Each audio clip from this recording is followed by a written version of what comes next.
Srikanth, and the small company called Dinosaur Networks. Primarily, we are in Wi-Fi is one of the areas where we train as well as consult globally.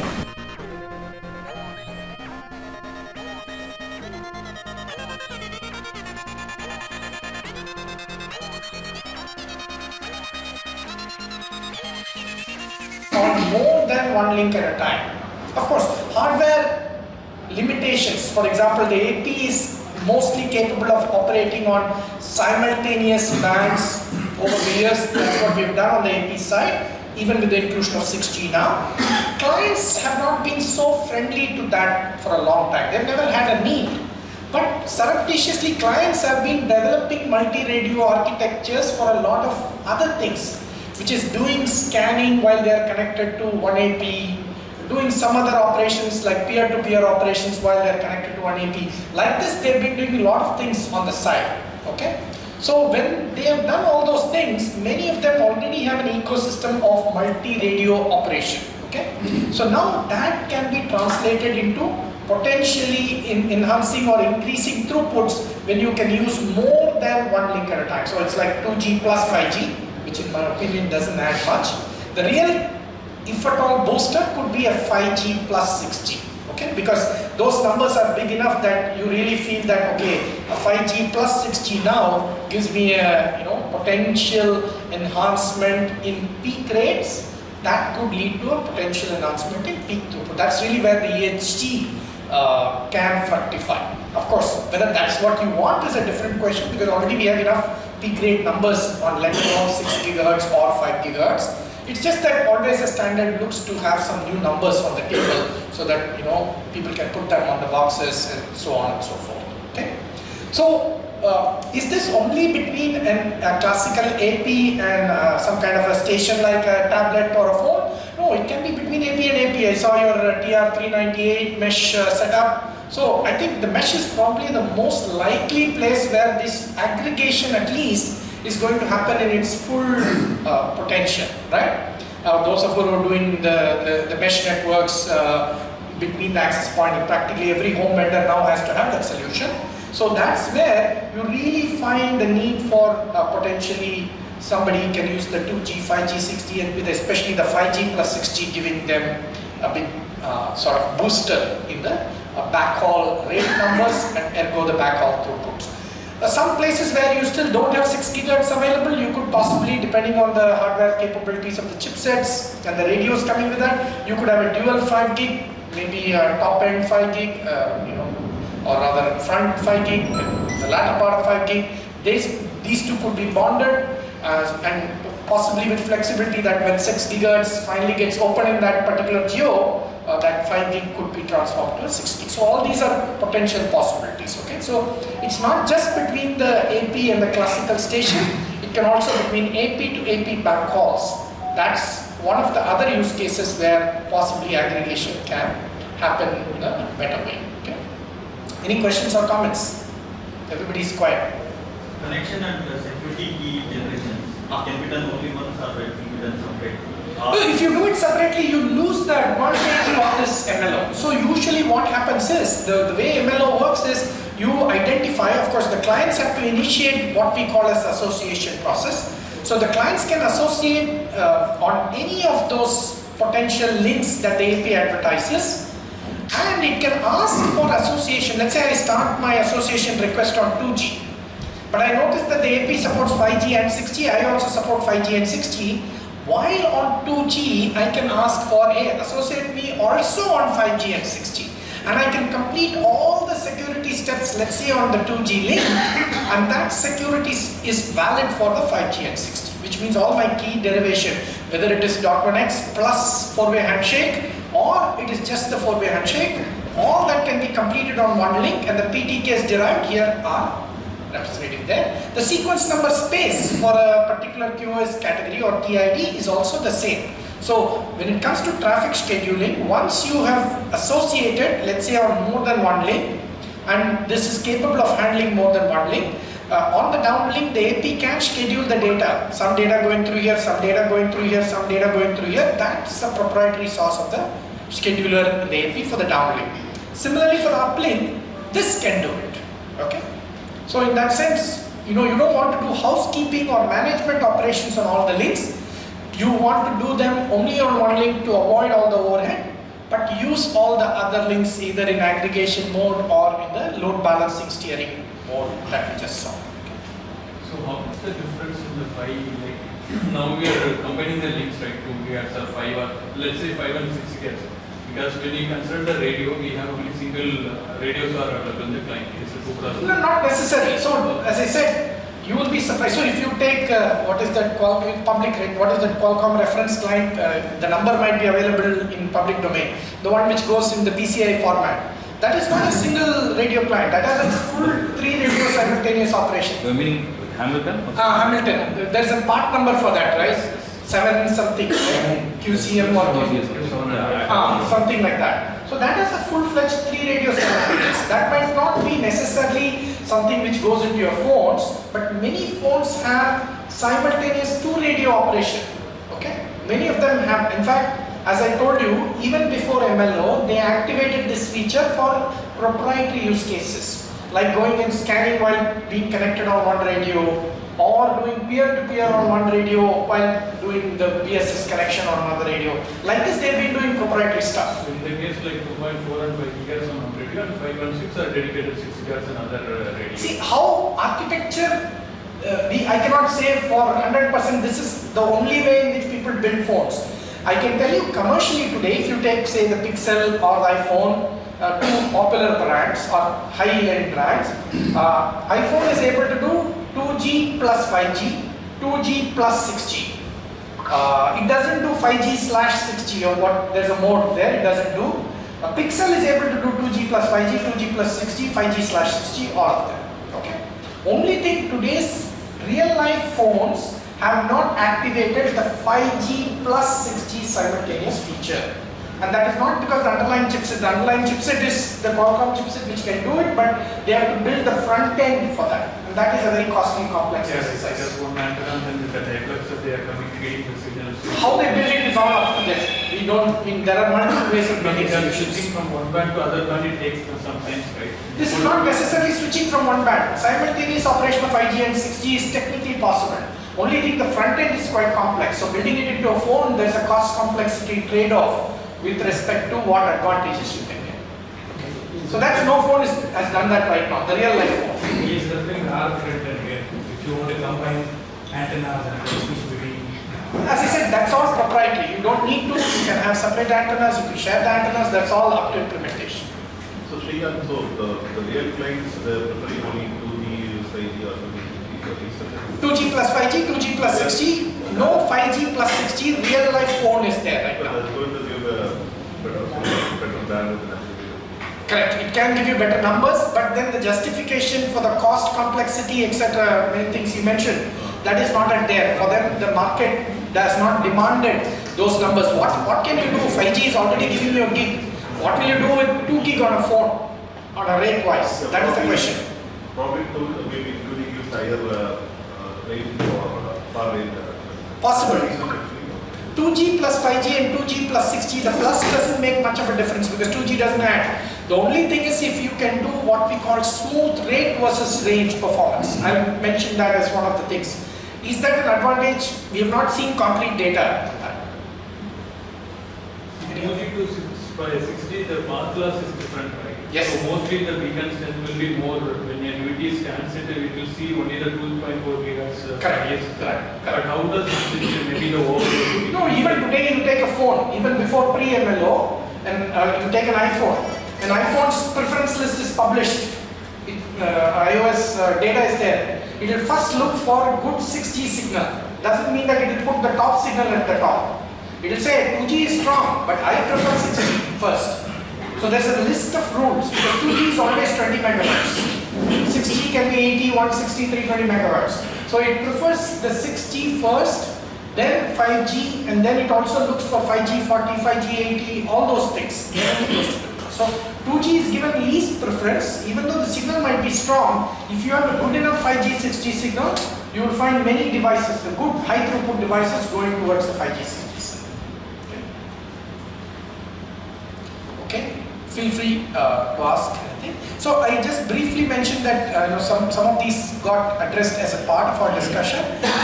In terms of the client side, clients also have complexity as a big sort of, you can say, consideration. So they can switch between links rather than operating multiple links. So here is an example where a single radio but still associating on multiple links. This is not, today we don't find this so common in the product space. Okay, it's called MLSR in the language of the MLO lingo. This is called multi-link single radio. The switching is, of course, does AP control the switching? Not necessarily. Clients also have a big say, so you will find the clients having their own logic for switching. There might be a tug of war between the AP and the clients, so that is a problem which we will solve over time. The more interesting one is called multi-link, multi-radio, MLMR, where more than one link can be active simultaneously. As you see, this is the current phones are not doing 5G plus 6G simultaneously. They are either doing 2G plus 5G or 2G plus 6G. These seem to be the more popular architectures simply because of the cost complexity trade-offs with all of this. Okay.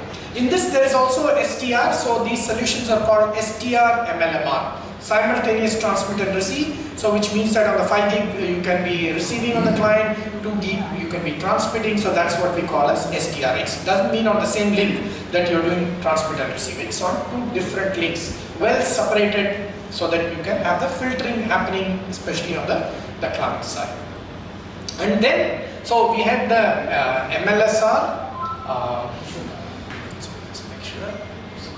So we had the MLSR, then MLMR, and then there is also one more called as EMLSR, Enhanced Multi-Link. So EMLSR is the most fancy one, where you take a single radio, as we call it, 2x2, with multiple RF chains because of the MIMO support, and you can independently tune it to two different frequencies on the two 1x1 chains. Okay, so that's an architecture support that people had deep inside. So that is activated, and with some quick control frame sort of pointers, the client can change into a full-fledged 2x2 receiver just by receiving an RTS on that particular. So this is basically a quick switch between the different links called as EMLSR. Okay? The advantage of this is basically I don't want to spend two 2x2s, and I don't want to have two 1x1 statically parked. So instead I have a 2x2 which I will independently tune for some time and then switch over to the particular link whenever I know for sure that I want to receive or of course transmit. So it's basically saying that only the switching and other complexity I will incur, I will not have a fixed capital cost of 2x2 radios. So 2 radios will be... Go ahead. He has asked many times. You go ahead. Yes. Yeah. Actually, this looks like a MLMR, right? It's not MLMR because... Both the radios. So the idea is that you must understand that, of course, in one slide you can tell only so much.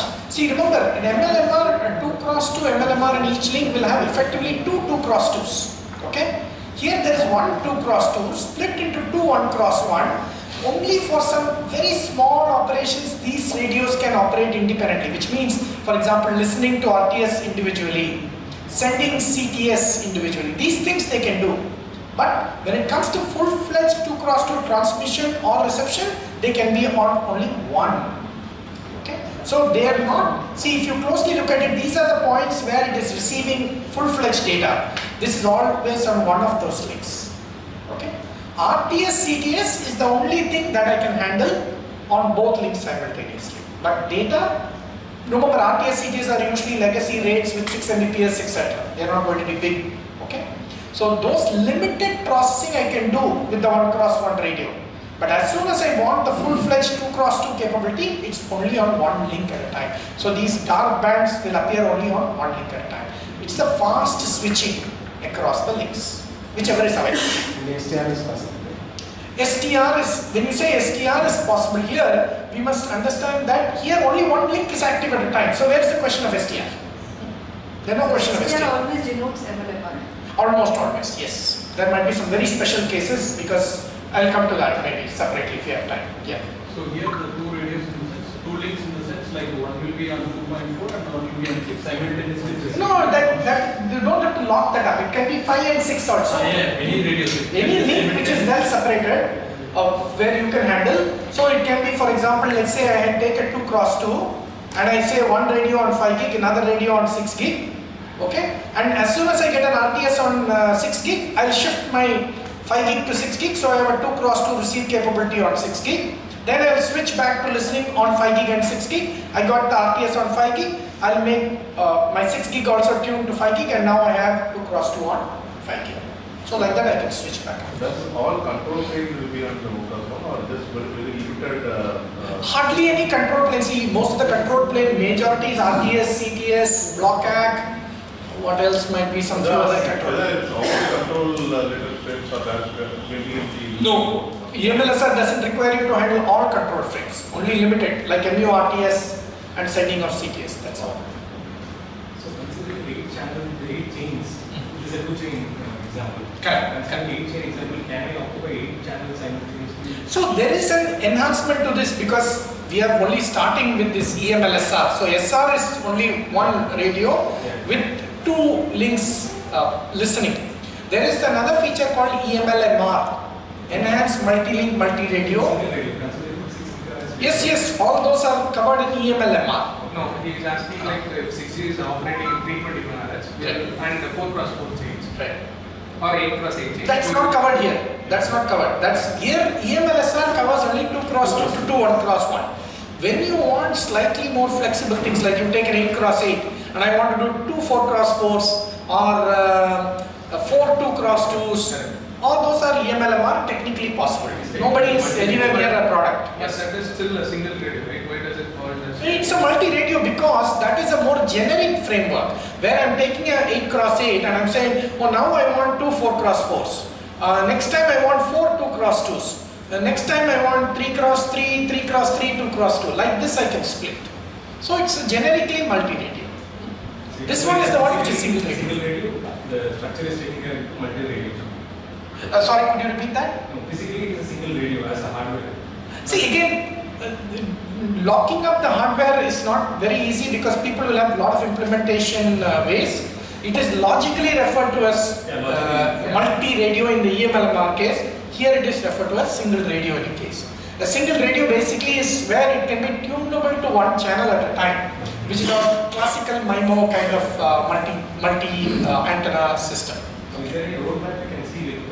You ask the chipset players whether they are roadmap. They are here. I think first we have to get EMLSR right. EMLMR is very complex. So I don't think there is anybody who has publicly announced anything right now on the table. Maybe if you are a customer, if you give them money, they will definitely bid one. In the airtime lines, they don't need EMS. I think EMLSR is what is going to give a lot of power saving. I don't think... No, EMLMR might be useful for some other use cases, instead backhaul, Backhaul, point to point, point to multi-point, those kinds of use cases. I think Possible, yeah. More with our smartphone, laptop, tablet clients, anything more than 2 cross 2 is not visible in the near time. So it might be EMLSR is more than sufficient. That's why most of the industry is only focusing, if at all anything, from a flexible side, only on EMLSR. Srikanth, to add more point right over here, that it is only single radio, but the LO frequencies, whatever it is coming, what I understood is that both the radios will be simultaneously receiving on 5 and 6 gigahertz. Correct. How do you call that single radio? So the radio definition itself is tricky. You must understand that when we say radios, the tuners are capable of tuning out to different channels. Yeah. So this is technically what we are saying is this, which is a sort of a classical single radio where I tuned it on channel 2, now architecturally has those 2 chains tunable to different physical frequencies. Okay. So they are independent radios tunable to different frequencies. So you architecturally you need to have that flexibility. So regarding the intra, so medium acquisition for the legacy clients will be tougher, right? Why is that? I didn't say any privilege for this. CSMA CA is normal. Yes, CSMA, but keep on, he's dynamically switching the... That's okay as long see, it doesn't matter whether I am dynamically switching. Did I break any rule between here and here? See, here also, over initiated this RTS, in this case the access point, had to do the EDCF plus backup. Then only they did that. Here also they did the EDCF backup, then they did that. So No no. one clash, this is occurring in the medium, both the mediums, right? No, that is not. See, you must understand that I'm looking at both. I am counting down on both. But I got this, then I'm occupying only this. When I have to go back here, I have to independently do CSMA access there and then get that. So each access, the dark band is the data. For each of those access, I independently do CSMA. Okay? So there is no, on paper, there is nothing which will spoil the legacy's access to the channel. That is very important. One thing, so doing the MLO operation with any improvement. So probably if AP tries to do a transmit on radio 2, in parallel for the legacy client like Lemonade, it can still able to do a transmission on radio 1. Yeah, see, access points even today can handle multiple. So access points, if, for example, while the access point is transmitting to the MLO client using EMLSR here, if it gets access to that channel for some legacy client, it Doesn't can- impact. Yes, absolutely. That doesn't stop. Okay. Okay. So now let me come to what is that. Yeah, please. This is done to effectively utilize less interference channels. This is in fact the most advantage that this can give technically is in busy channel conditions on both links. That is the sweet spot for this feature. Okay. If one link is loaded and the other link is not so loaded, you might as well load balance. Okay. This is very costly because you are listening to both and then inferring. So it better be that both of them are quite busy, so you don't know quite where to park your bets, and so you dynamically do this. So it is quite costly, it's quite power hungry. Okay. So ATM is being supposed to have the AT data. Sorry? Airtime fairness. Airtime fairness is a proprietary feature. Most APs will support it. But it's not mandatory, right? It's not mandatory. And ATF rules also we don't know how people set. Okay. Because with the OPMA, right, with OPMA, with new links, the parameter, we can still able to address the legacy time issue. So why we still need ATM? Because That's a different question outside of this context. That's a different discussion altogether. Maybe offline we can take. but still, ATM is still the support for See, ATF is completely proprietary. Okay. ATF doesn't come under the 802.11 standards. It is more of a high-level proprietary feature which is supported by vendors, chipsets, all those things. And how you want to write the ATF logic is entirely up to you. Definitely, when it comes to final performance tests, people would like to know, for example, if I'll mention that as one of the things that I'm looking at closely is that how does, in the presence of legacy, how are things happening? Does it affect legacy? Does it affect the new generation? Does it give any benefit at all? These will be important questions that we answer. Okay.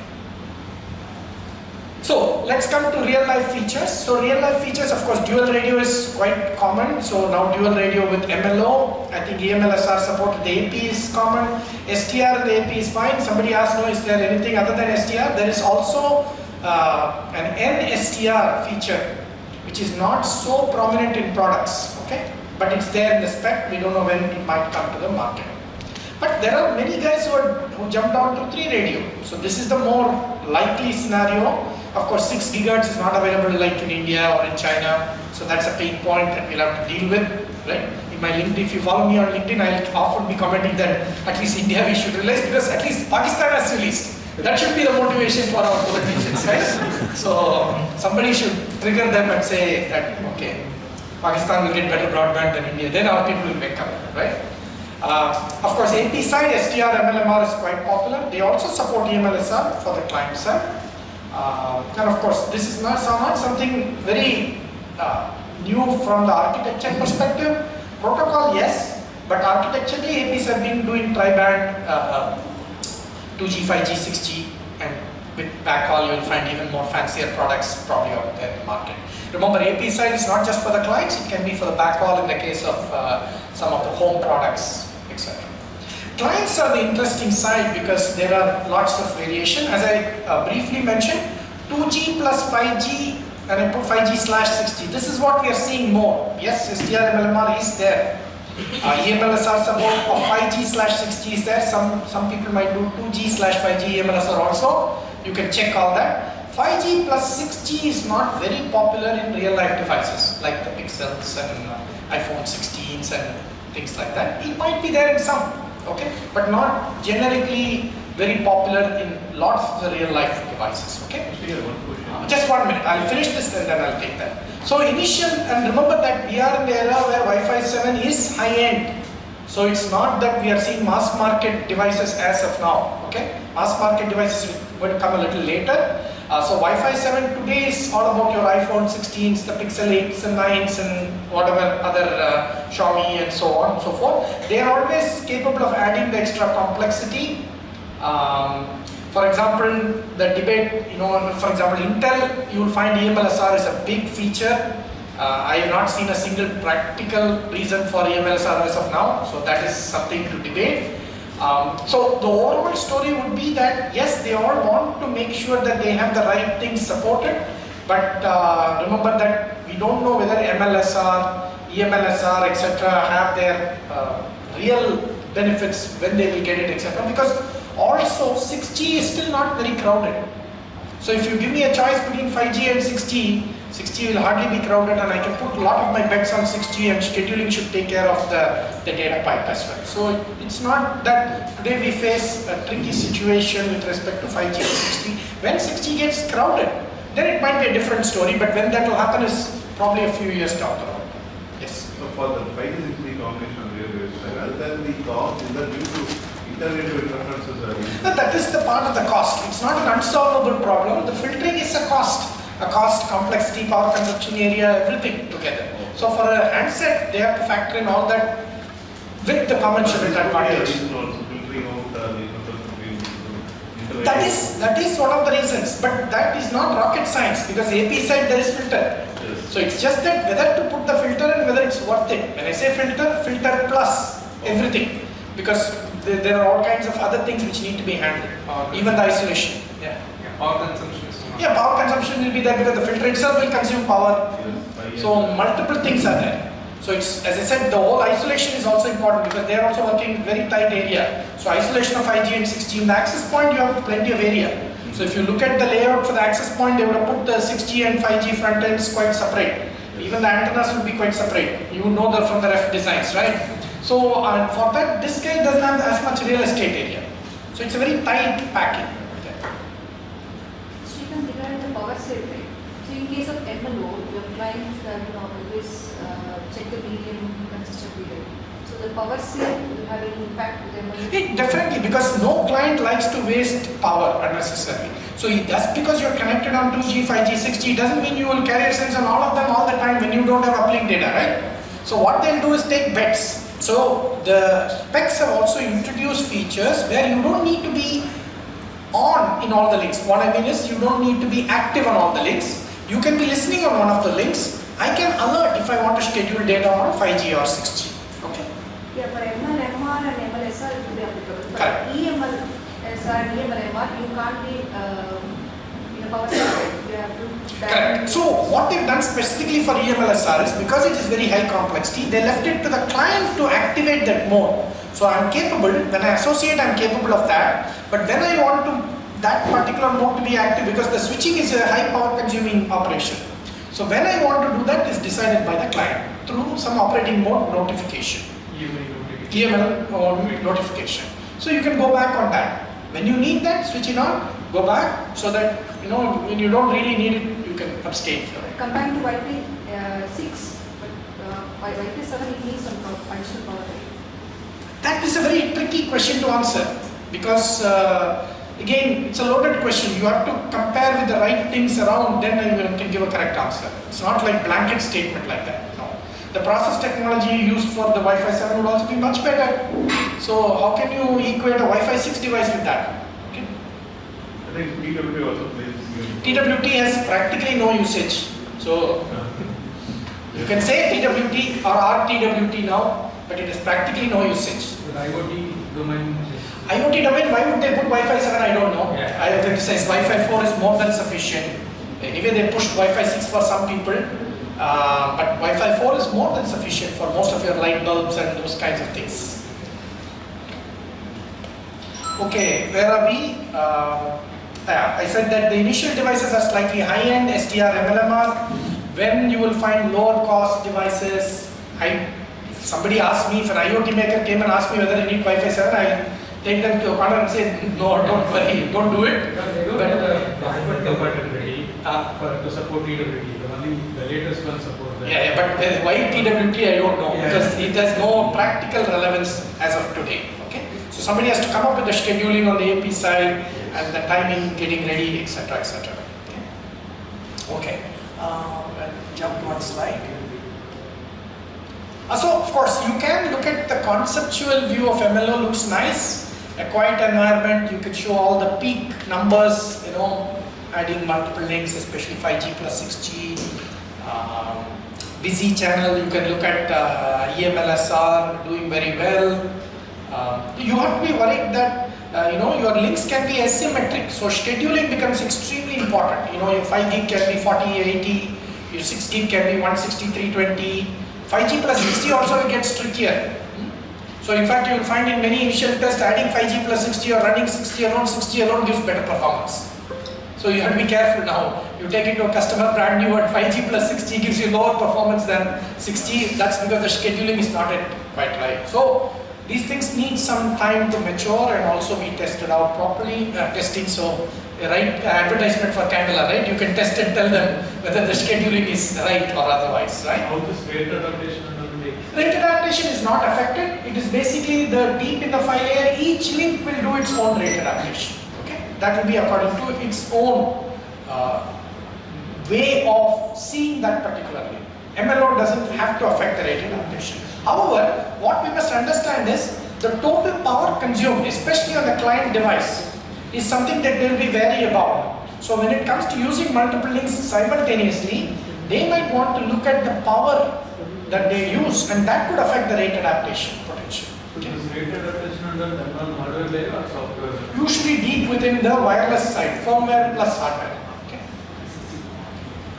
Okay, what should we measure, right? So, and the reason, as I said, since I also work with other companies, I'm not putting any numbers, etc. But of course, general knowledge, peak throughput, of course, in a clean environment, does it have any usefulness? It has minimum usefulness that at least that 2G plus 5G plus 60 numbers should be high enough. But whether 2G plus any of those have any relevance is an interesting question, because remember, scheduling gets even more tougher because 2G is always 20, 5G is 80 and 60, 160, 320, etc. So you have a very asymmetric link, and 2G is also prone to more interference. So unless you really need it, I think it's just saying like, for the show, I have 2G plus. Does RBR, somebody asked this question earlier, does RBR with 2G plus 5G, I put graceful migration, somebody has to test this. Do people do this right? And are people able to tolerate the results which you get because you are connected on 60 and you fall back to 2G, you will see a dramatic drop. Do you want to show that to customer there or not show? That is entirely up to you. There will be, I think, a lot more test cases with interference. I think that much is very clear. Because if at all MLO has to show its value, it has to be in the dynamic interference that is going to happen on different links. So there will be a lot of work on creating dynamic interference on multiple links and seeing how the whole system reacts. Okay? Remember that between an AP and a client, your MLO performance is not dependent only on the AP or on the client, it depends on both. Especially if you run TCP. So you have to keep that in mind. Just you think I got my AP and the best, etc. But you are dependent on the client for the uplink, say TCP ACKs, etc. So watch out for that in terms of some of the test cases and so on. Okay. But now the other side of the coin is that people say, oh, we want to have latency. We think. To be honest, I have not seen a single performance metric which has given me hope on whether this is really improving latency. Okay, so latency is supposed to be the big bet for EMLSR, but remember, I think there's a big question on what kind of traffic and conditions we should use. Okay, and people show me number like it moved from 8 milliseconds to 4 milliseconds. I don't know what difference it makes to any real life applications. It's a number improvement, and they can say it improved by 100% or 50%, whatever the way baseline might be. So these are all numbers thrown which you will have to observe carefully, okay? Whether it makes real difference for real applications or maybe something hidden in that. I think when you have interference, it will help, right? well, I will not say it will help. I think that's the correct scenario to examine deeper, but it also needs reaction fast enough to actually provide the difference. And remember, both sides are there. So if you say I have my own AP and my own client, it will work fine. But your AP and somebody else's client, it might not work as promised. Ideally, that latency improvement should work in the interference environment. We hope. Focus. We hope, but again, remember, what is that improvement? And whether that is happening consistently across the different patterns of interference we create. We of course will cherry pick some results from whatever we get and showcase, but I'm saying I have not seen the sort of broad sense data for how it brings out the advantage. So to summarize, I think somebody asked me the question, so with legacy devices, how does it perform? Because remember, almost all Wi-Fi is bogged down by legacy, good or bad. So you need to measure with legacy. What should we measure? And for example, somebody mentioned, we don't get any access privileges, whether it's EMLSR, FMM or nothing. Okay. So the question is, in the presence of legacy, etc., do we see any advantage? That would be the clear sort of question. So, as I said, these are just pointers to people who might be interested in looking at it deeper. The next feature which I want to talk about is the preamble puncturing. Lunchtime is hard fix or slight flexibility. Okay, because I think I might overshoot, but I don't want to rush as long as people are here. So preamble puncturing was basically brought in to knock off a whole 20 megahertz in case you face a problem in a larger bandwidth. So in this example, in an 80 megahertz, this 20 was bad, so I can just leave that and use the rest of the 60, for example. That is the idea of the preamble puncturing. Okay, and this gets more accentuated when you look at 160 megahertz, 320 megahertz, and you have a 20 megahertz block somewhere, use the rest 300 or 260 or whatever the number might be. Okay. Now, if you look at it, the 11AX actually introduced preamble puncturing, practically not useful. There are various reasons for that. And really, preamble puncturing is supposed to be dynamic. So PPDU to PPDU, you can puncture this 20 and convey in a certain signaling field. That doesn't work as well in practice. So what we have settled on is something called static puncturing, where an access point takes the onus, decides what 20 megahertz is not good for use in this particular BSS, and puts a puncturing pattern, what is called disable subchannel bitmap. So out of 320, 1620s, so 16 bits, I can knock off a few bits. Of course, primary channel I cannot knock off here. Okay, and that it can announce, and all the clients are supposed to take cognizance. In fact, Wi-Fi it's mandatory for 6 gigahertz. 5 gigahertz is not mandatory, but I think most people support. There are challenges with respect to coexistence with legacy, because remember, in 5 gigahertz, 6 gigahertz also there is coexistence, not as bad because we have only 6E.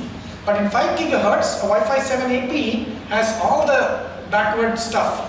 They don't understand anything about preamble puncturing, neither does Wi-Fi 6 there. So how do we coexist in that scenario? Little interesting. It's not that it's completely bad, because you do have all your CSA, ECSA, all those things where you can downgrade your legacy and then use the higher bandwidth preamble puncturing for Wi-Fi 7. Is that acceptable? Because legacy's throughput will come down. So is customer happy with that? Is something debatable. Okay. So numbers show that legacy will drop down in throughput. Okay. Wi-Fi 7 will run at a higher number simply because out of the 320 it might be able to use a 300 or 280, etc. The legacy will fall back to some 20 or 40. So is that acceptable? Okay. Static puncturing, will it help in the congested environment? It can. In fact, static puncturing, in my opinion, is slightly better because the APs generally have better radios. They can observe the environment, they can use proprietary techniques, and jumping around for every PPDU is never a good idea. Okay? Not for every PPDU, but at least for any PDU interval. Yeah, that is static puncturing is exactly doing that, because static puncturing is not always the same. In fact, that should have been called semi-static puncturing. That is the real intention. Because the AP, though we call it static, it's static for some time, so it's really semi-static. So what it does is, for a certain period, it says this is the puncturing pattern. And after that, as you said, when you observe and things have changed, you can move on.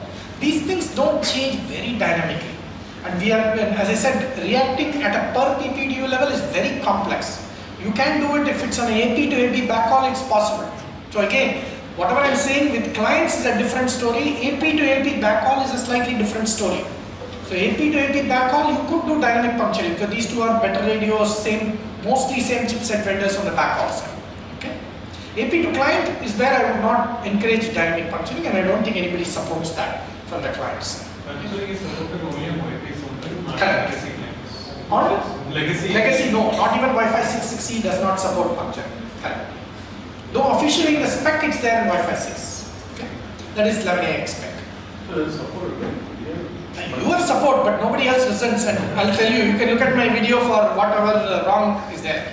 If you can get puncturing to work in Wi-Fi 6 era, as I said, your AP, your client in a lab can work. That is a different story. I'm not talking about that. Okay.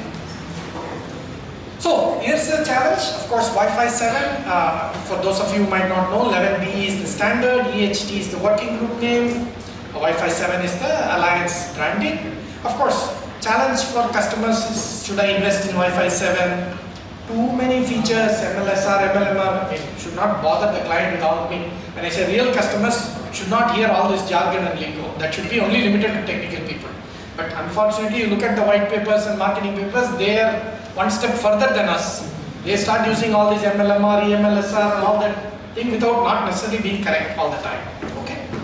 As I said, of course, the big question is, for those of you who know, OFDMA, MU, MIMO were supposed to be the big ticket items in previous generation, and I know that most Wi-Fi people know that it doesn't really has had much effect. So we have to get the multi-link right. It doesn't give automatic benefits. Okay. And of course, remember that there is legacy. We need to see how good it performs in legacy. Okay. Of course, the client side should not be burdened with all kinds of things. See, asking IoT device to support OFDMA was a no-brainer. It's such a complex radio. For a light bulb, why should it support OFDMA? And everybody bought into it because of TWT or whatever things. And I don't think it has had any effect except that it increases the cost, complexity, more importantly, power consumption for them. Okay, any questions on Wi-Fi 7? One question. It supports AP, supports MLMR. Yeah. Different clients support MLS. It's because association with each client is separate. So you have client 1 supporting MLMR, another client supporting MLSR. I deal with you in MLMR, I deal with you in MLSR. So that's been there for ages, that some clients are 11N, some clients are 11AC, some clients are 2 stream, some clients are 1 stream. Association is individual. So each person I can deal with them separately. Even Japanese for SDR and non-SDR. Yeah, all those things can be taken into account. Association is separate, capability coming in association request is noted down in the context information. So when rate adaptation and scheduling for the particular user happens, that will be taken into account. This puncturing primary channel is a condition, right? No, puncturing primary channel not allowed right now. Something coming up in Wi-Fi 8. So, any other? For the MLO, you mentioned the 2.4 plus 5G may not give that much. My opinion, if you can justify, I'm happy to listen. If 2.4 is having 40 MHz channel and support. No, that's like, you're always going to another corner case, okay, we'll listen. No, but still, we support APs which have 40 MHz. Yeah, but many clients don't support. For example, Apple will not support 40 megahertz on 2G. Correct. So you're ruling out a huge client base which doesn't support. 40 is not. It's not a very friendly thing, but we can still talk. So you're saying if 2G is 40, then it's not as asymmetric as it makes out to be. Yeah, it will be more useful. Yeah, but you must understand, 40 megahertz 2G is even more chaotic. 20 megahertz, at least you can get 120 megahertz which might be clean, but getting a 40 megahertz on 2G is, I think, if you analyze it probabilistically in a real life environment, it might be really bad. So you're really going to have to dig deep to get that 40 megahertz. So I would say the scheduling with a 2G 40 in a real life environment, in lab you can show fantastic results. So that is lab. You take 2G in the field and put 40 megahertz and put your 5G or 6G and 80, 160, etc. I am certain that running that 5G, 60 alone will give you better performance, because I don't think any scheduler will be able to do a good job as of today. Okay, what's coming up, right? So Wi-Fi 8, of course, discussion started way back in late 2022, mid to late 2022. And some of the goals were basically, we now realize most of the real life clients are 2SS. So our target is how do we get some 10 gigabit per second with 2SS. Yeah, again, rate is important. But then they also added other goals because you know this AR, VR, XR is always looming. So and 5G has this URLC, if you, for those of you who might be following that area, sub 1 millisecond. So now we have to go to a dramatically different number, order of magnitude, so 0.1 millisecond worst case latency. So some kind of, you know, I would, in my opinion, somewhat fancy goals. But as I said, we have to move on. We can't be sticking with Wi-Fi 7. As I said, we might not meet here another 2 times. We may not organize an event if we are just in Wi-Fi 7, right? So Wi-Fi 8 officially took off with a group, and it's branded as Ultra High Reliability Wireless LAN. Just for the record, I'm not able to find any explanation for H or R. Of course, U doesn't matter, it's an adjective, so if you don't find any reason for H or R, U is having no value. But 11 BM, okay. There was initially a fight about including 60 gigahertz into this, but it dropped out. Now 60 gigahertz is a separate study group. It might come into the product space somewhere, okay. And of course, from the features which are likely to come, of course, I think MLO will become more stable probably in the era of Wi-Fi 8. Multi-AP coordination also was there in Wi-Fi 7 in the standards, but they took it out, so it's coming back as a feature to help in maybe getting a little bit better on some of these things. I'm always a little wary when Wi-Fi says deterministic latency. It's a little trickier because in an unlicensed band, unless you have control over the spectrum in that space, it's difficult to say I can guarantee latency especially. Of course, people are not working only on the AP to client. There are also client to client, AP to AP. So P2P for the client to client also has some interesting stuff. So some technical features, of course, power save for the client. So we already had EMLSR as a potential way to use multiple links, but not have as much complexity and ergo some power save. That is getting something, a boost in that direction. Of course, the coordinated spatial reuse, for those of you who might have followed 11AX, there was something called spatial reuse. That is now getting coordination across the APs. There is coordinated beamforming, there is also coordinated scheduling in time, which will come. Seamless roaming across APs, especially with multiple link connections, right? So basically moving multiple link connections from one APMLD to another AP, that's getting a little bit of a boost. The question that you asked, non-primary channels can also be avoided, not punctured, but if they are not available, we can avoid it. Distributed RU usage, this is something I'll not talk too much because it was a feature introduced in 11N being brought up, but it may not have so much in practice. From the power save perspective, or more complexity power save, etc., what they are planning to do is, even if the client supports a higher bandwidth, higher spatial stream plus higher bandwidth, they are saying that let it be listening only on the minimum bandwidth, minimum spatial stream, because this consumes power. So listen on 20 megahertz one spatial stream. If you have a unicast thing like an RTS, then we'll jump on to our higher power capability. So it's like a combination. For those of you who might have known, there is something called spatial multiplexing power save, SM power save, MIMO power save is also often used. So it's a combination of a MIMO power save, EMLSR inspired bandwidth flexibility. So you can think of this in many ways, okay? So it's inspiration from EMLSR where we are listening to a base bandwidth, base spatial stream, and then moving on to a higher bandwidth, higher spatial stream, real capability of the client, okay? Because remember, clients possibly will want to listen in one spatial stream 20 megahertz and then move on to the higher bandwidth and spatial stream capabilities. Now, how challenging is this from a client perspective? We'll see.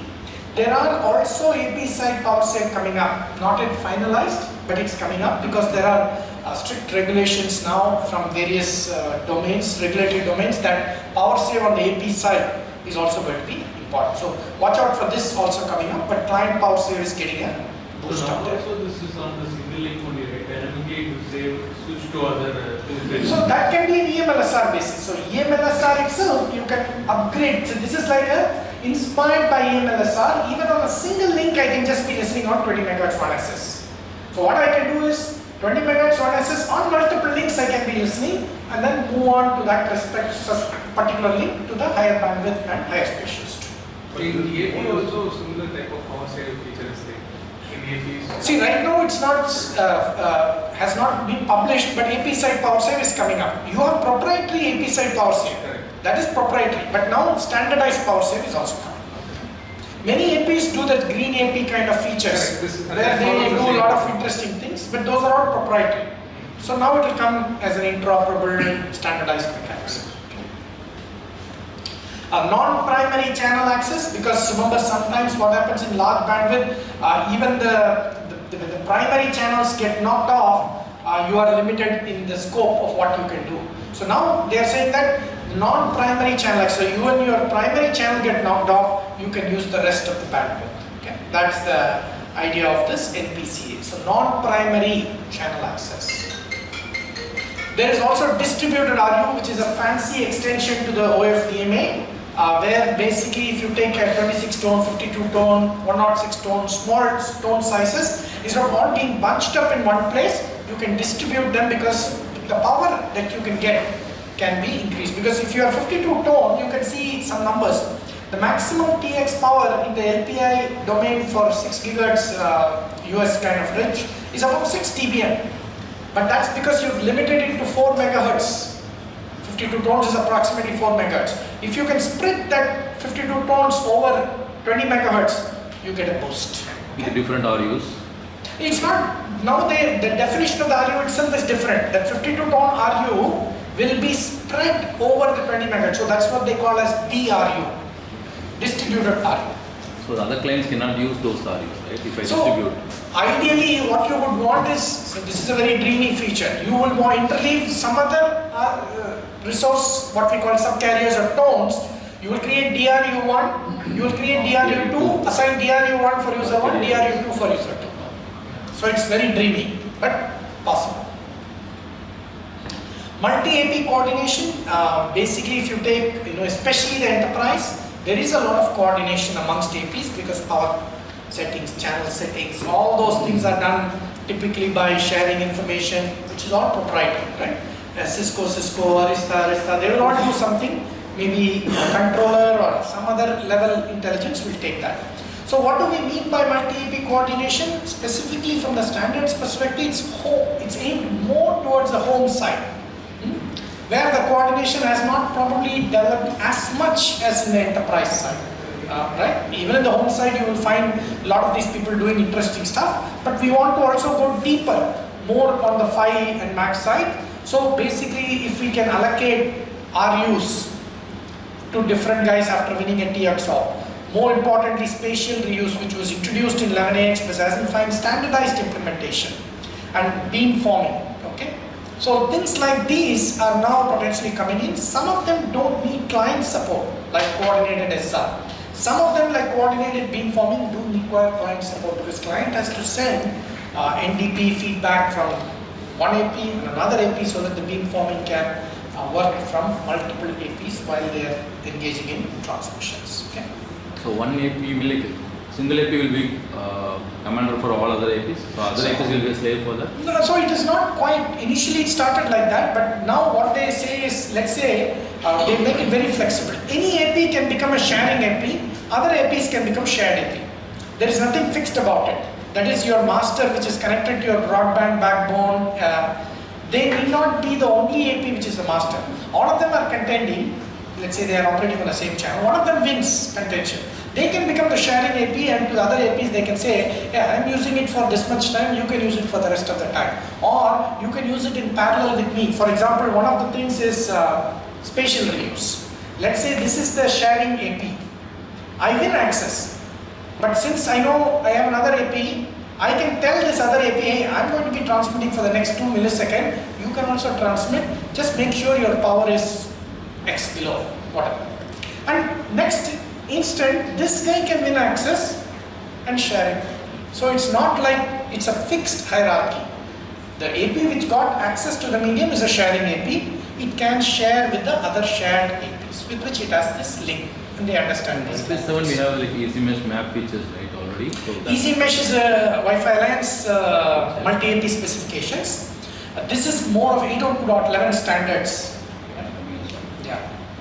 Again, we will talk offline about the Easy Mesh business. So here is also another example where a sharing AP wins access to a large bandwidth and tells the shared AP, say, you can use for this time this bandwidth like this. It can give the TX-op. Basically, whatever TX-op for whatever bandwidth it has won, it can share part bandwidth, part time with other APs.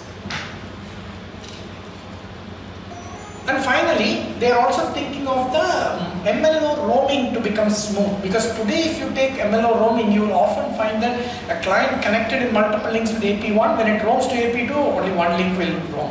Okay? So they want to make it one true multi-link roaming, which is there in the specs in Wi-Fi 7, not implemented. But more importantly, they want to cut down even the steps and other hierarchy, because this was a separate AKM, as you know, FT was a separate AKM, another extra thing in the list. So instead, they want to do something like that, not a done deal, because there are a variety of things. A client which wants to roam with a supporting AP can just send a roaming request, and there are context, no context, all those things. You don't need, basically this is state 4 roaming. What state 4 is basically authenticated, associated, 4-way handshake completed state. You don't have to come out of that. You can just move to the next AP. And the only two frames are roaming request and roaming response. In fact, even this is all optional. Roaming request, roaming. So these are new frames coming into the pipeline. No need to get out of state 4 and do association, authentication, etc. You can move from one MLD to another MLD. Context transfer is possible. There are all kinds of options here. Okay, so it's state 4 roaming with multiple links preserved. And the only thing is some exact steps and what will be tested and what will be supported is to be finalized. This is considering DPLP caching or something. It also has some caching provisions which are allowed, but as I told you, there is a lot of flexibility. So it's not that one has to cache, nothing like that. Okay? So ultimately this procedure is not doing all the things. Correct. So it's a state 4 roaming. Okay. So when are we likely to see Wi-Fi 8 is somewhere around, this is the timeline. I think somewhere around 2027, 2028. We might see something. Certification will happen somewhere earlier. Okay, so everybody can get ready after Wi-Fi 7 for Wi-Fi 8. And don't forget, 60 gigahertz is also there as a separate group. They might bring some integrated products. We don't know whether it will be successful, because the first version of 1180, 11AY did not have great success.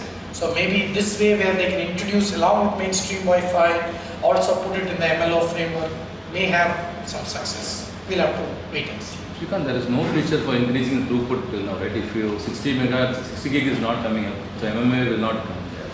So that is why there is no T. There is no UHT. There is only UHR. So there is. But your graph told it's going up to like 90 Gbps. See, 10 gigabit, not 90. 90 will be too much. 10 gigabits per second in 2 stream. So the idea is now truly implemented. Wi-Fi 7 itself is giving us 46. That's what that was when they started, but at that time Wi-Fi 7, 320 megahertz, etc. were not so popular. Now they will make it active. That is the 320 megahertz, 6 gigahertz, 160 megahertz, 5 gigahertz. All that they will show that they can meet the 10 gigabit per second. So there's nothing new to improve throughput. Nothing new. That's why there is no T. And if you're looking for new spectrum, already in the US at least, this Wi-Fi community has started for asking for 7 gigahertz extension. Okay, so that's going to be a fight in our country. Already 6 gigahertz is not coming out. So when we will see 7 gigahertz, maybe I'll retire by that time, right? So we'll see. There is a fight, because IMT is also identified 7 gigahertz as a spectrum for FR3. So we'll see. But this is exact spectrum is not there. It's 7.125 up to 7.125 we have. So from there to some 8 gigahertz spectrum. Yes, 6 to 8 approximately. I mean, somewhere 7 to 8 is a new spectrum and 6 to 8 is a combined spectrum. Okay. And of course, if you are talking about 6G as they say, we should always also include Wi-Fi. I've been always, though I have a business in the cellular side as well, but I always tell especially our Indian people that they don't think, they will send the big fat emails for 6G submissions using Wi-Fi, but they want only spectrum for cellular. So that's not fair enough. I think spectrum and supporting policies all should be there to include both cellular, Wi-Fi, and why not forget Bluetooth and Thread. Everything is going to make the whole wireless ecosystem better, right? And more opportunities also for wireless engineers. So that's my last slide. Thank you. Yeah.